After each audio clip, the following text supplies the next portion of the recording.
देवदिवाळी कार्तिक पौर्णिमेच्या दिवशी साजरी केली जाते।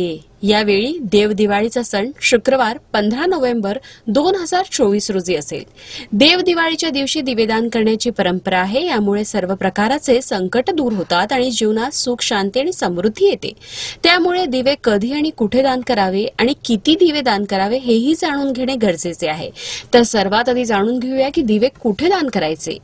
मंदिरात दिवे दान करावे, विद्वान ब्राह्मणाच्या घरी दिवे दान करावे, नदीच्या काठावर किंवा नदीत दिवे दान करावे, दुर्गम ठिकाणी किंवा जमिनीवर दिवे दान करावे। तर आता जाणून घेऊ की कधी करावे दीपदान। दीपदान प्रदोष काळात किंवा नंतर देखील दान करू शकतात। प्रदोष काळात देवदिवाळीचा मुहूर्त 15 नोव्हेंबर रोजी सायंकाळी 5:10 पासून ते 7:47 या कालावधीत आहे। सर्व स्नान पर्व आणि व्रताच्या वेळी दीपदान करतात। धनत्रयोदशी असो, नरक चतुर्दशी, यम द्वितीया, दिवाळी, अमावस्या किंवा पौर्णिमेला देखील दीपदान केले जाते। दुर्गम स्थळी किंवा भूमीवर दीपदान केल्याने व्यक्तीला नरकात जाण्यापासून वाच होते। तसेच पद्मपुराणाच्या उत्तरखंडात स्वयं महादेव कार्तिकेला दिवाळी कार्तिक कृष्ण पक्षाच्या 5 दिवसात दीपदान करण्याचे विशेष महत्त्व असल्याचे सांगितले गेले आहे। तर आता जाणून घेऊया की किती दिवे दान करावे।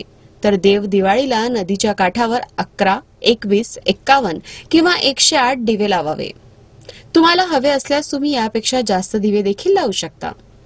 तर आता जाणून घेऊया की दिवे दान करण्याचे फायदे काय।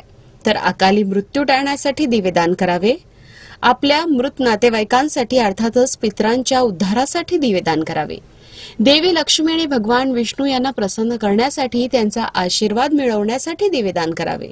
तसेच यम, शनी, राहू आणि केतू यांचा वाईट प्रभाव टाळण्यासाठी दिवेदान करावे।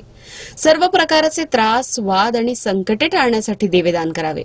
जीवनातील अंधार दूर करण्यासाठी आणि प्रकाश आणण्यासाठी आपण दिवेदान करू शकता। तसेच मोक्ष प्राप्तीसाठी दिवेदान करावे। कोणत्याही प्रकारची पूजा किंवा शुभ कार्य यशस्वी होण्यासाठी दिवेदान करावे। तसेच घरामध्ये संपत्ती आणि समृद्धी सुनिश्चित करण्यासाठी दीपदान म्हणतात।